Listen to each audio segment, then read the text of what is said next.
Et c'est jour de publication de l'inflation aux États-Unis pour le mois de mars. L'inflation réalisée sera publiée en début d'après-midi, mais nous en parlons d'ores et déjà dans cette édition avec Bastien Dreux, qui est avec nous par téléphone, responsable de la macro-stratégie thématique de CPR Asset Management. Bonjour Bastien, merci beaucoup d'être avec nous. Effectivement, le consensus des économistes est positionné sur un chiffre d'inflation sur un an qui pourrait grimper autour de 8,5%, venant de 7,9% pour l'inflation réalisée au mois de février aux États-Unis. Derrière ce chiffre, qu'est-ce qu'il faut comprendre, Bastien? Et est-ce que le risque principal reste encore un risque de surprise à la hausse par rapport à cette attente de marché? Oui, alors 7,9% en février, c'était déjà un plus haut de 40 ans.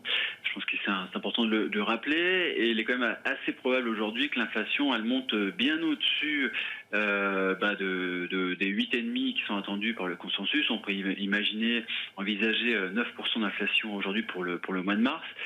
C'est évidemment lié à la flambée des prix de l'essence dans le sillage de la guerre en Ukraine. Si on compte rien que l'essence, ça peut ajouter 7 à 8 dixièmes d'inflation en glissement annuel. Ensuite, on a une inflation qui peut être aussi également poussée par les prix de l'alimentation.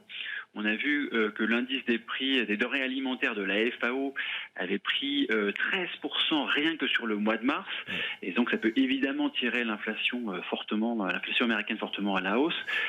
Pour rappel, l'alimentation, c'est quand même à peu près 13% du panier CPI est considéré par le BLS. Donc, avec une augmentation des prix des denrées alimentaires, ça pourrait évidemment jouer fortement à la hausse sur l'inflation. Et puis de façon un peu plus structurelle, il y a aussi la hausse des loyers qui continue à rentrer dans l'indice CPI avec un peu de retard et qui va contribuer à une hausse des prix.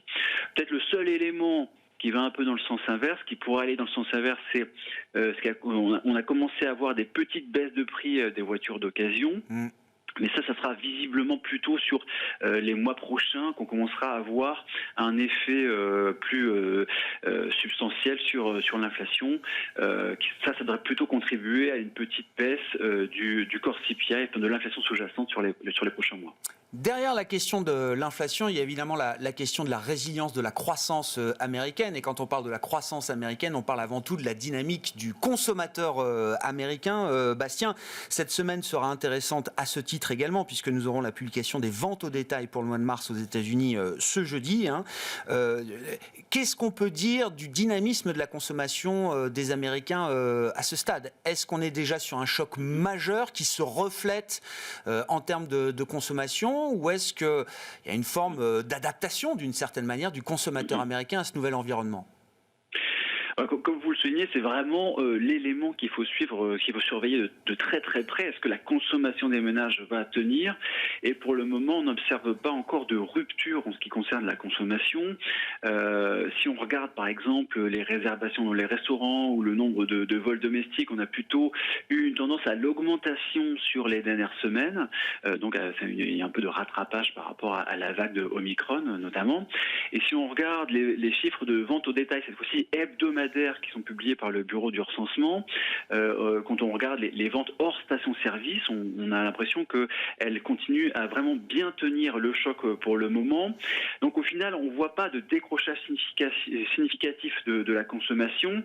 Le bémol ici, c'est que on parle de quantité nominale et que c'est la consommation réelle, c'est-à-dire la consommation après la prise en compte de l'inflation, qu'il faut également suivre et qui est cette fois-ci bien moins spectaculaire que ce qu'on a pu voir sur 2020 et sur 2021. Et un autre point d'attention aussi, c'est qu'on a vu sur les dernières semaines une très forte accélération de l'endettement, notamment via les crédits à la consommation. Et là, ça peut être le signal que certains ménages ont déjà épuisé l'excès d'épargne qui a été constitué pendant la crise Covid et commencent à devoir emprunter pour pouvoir suivre la dynamique de hausse des prix. Et encore une fois, c'est l'un des éléments qu'il va falloir vraiment surveiller de très près sur les mois à venir. Quelle est pour vous la variable clé qui pourrait impacter peut-être plus durement la consommation des Américains, Bastien? Est-ce que c'est la durée de l'inflation au niveau auquel on la connaît aujourd'hui? Est-ce que c'est l'idée qu'on pourrait avoir demain des chiffres à 2 chiffres justement en termes d'inflation qui pourraient marquer une rupture à un moment?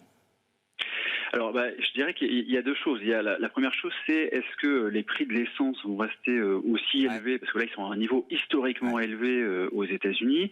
Est-ce qu'ils vont rester à ce niveau-là, voire continuer à progresser, ou plutôt repartir à la baisse? Donc ça, c'est le premier élément. C'est aussi la durée du choc.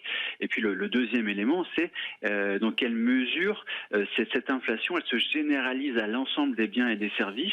Et là, ça serait un problème global pour la consommation et notamment pour la Fed. C'est intéressant. Je voyais juste avant de prendre l'antenne, je voyais sur l'essence aux États-Unis, l'administration américaine semble prête à accepter une dose d'éthanol plus importante, peut-être dans le gasoline américain. On montre, enfin. Joe Biden, d'ailleurs, s'exprimera, je crois, après la publication du chiffre d'inflation aux États-Unis. Il y a quand même l'idée que, effectivement, c'est un problème qui n'est pas juste un problème de politique monétaire, Bastien. Non, ça va beaucoup plus loin que ça, évidemment. C'est un problème qui est assez général. Ouais. Bon.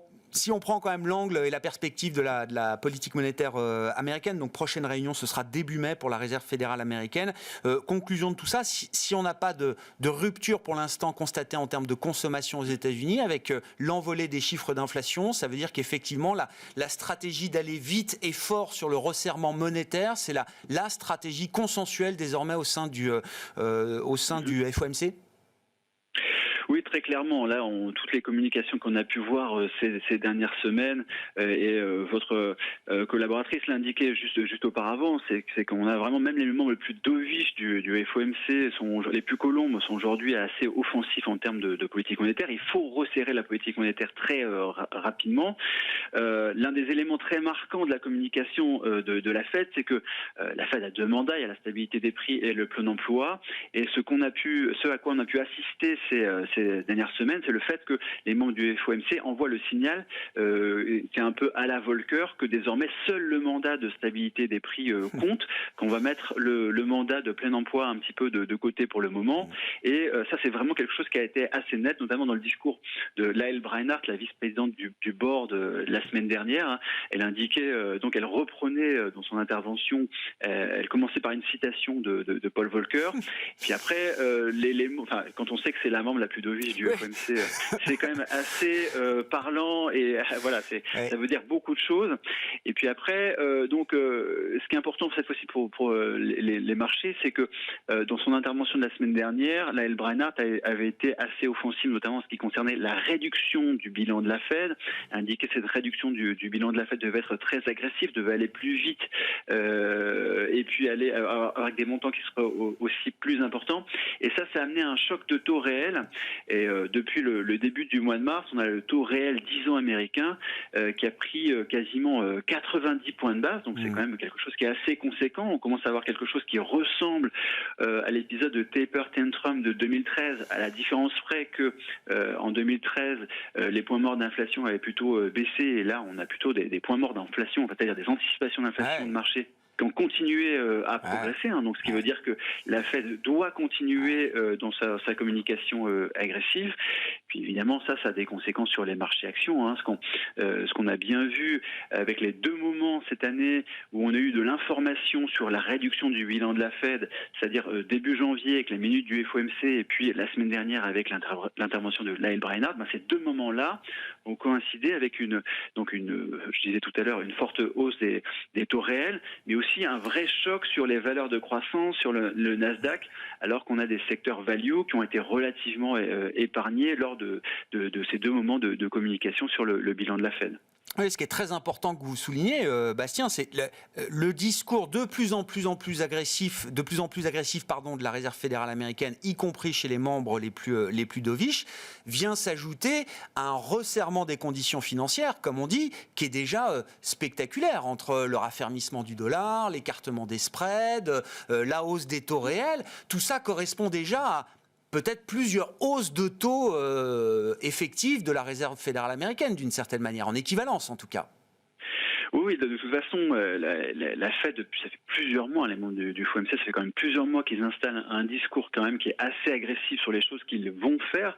Et maintenant, on est un peu arrivé à l'étape où la Fed doit délivrer, doit finalement remonter les taux directeurs de façon aussi importante que ce qu'elle a déjà communiqué. Et rien que le fait qu'elle l'ait communiqué, effectivement, ça a déjà amené à un durcissement des conditions financières qui est déjà substantiel. On le voit, par exemple, sur le taux 30 ans, le taux de crédit immobilier 30 ans, elle est en train de revenir vers 5%. Ça, c'est quand même en large part lié à la communication de la Fed.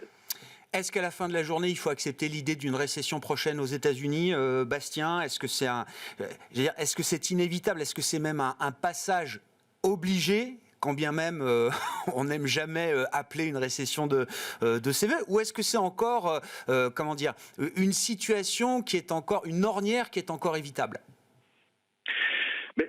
Je pense que c'est quelque chose qui peut être évité, et notamment l'une des grandes différences avec les cycles précédents, c'est que là on vient de vivre les 2 années de crise Covid où la situation bilancielle des ménages et des entreprises s'est très fortement améliorée. Alors évidemment, il y a des histoires d'inégalités de patrimoine qui se sont accrues pendant la crise, ça c'est clair, mais le patrimoine des ménages, même les plus défavorisés aux États-Unis, a progressé de façon assez nette, ce qui leur permet pour l'instant d'aborder ce durcissement des conditions de façon peut-être un peu plus facile que sur les cycles précédents. Merci beaucoup Bastien, merci pour votre éclairage. Et donc l'inflation américaine à suivre en début d'après-midi. Nous y reviendrons bien sûr largement ce soir dans l'émission à 17h. Bastien Dreux qui est avec nous par téléphone, responsable de la macro-stratégie thématique de CPR Asset Management.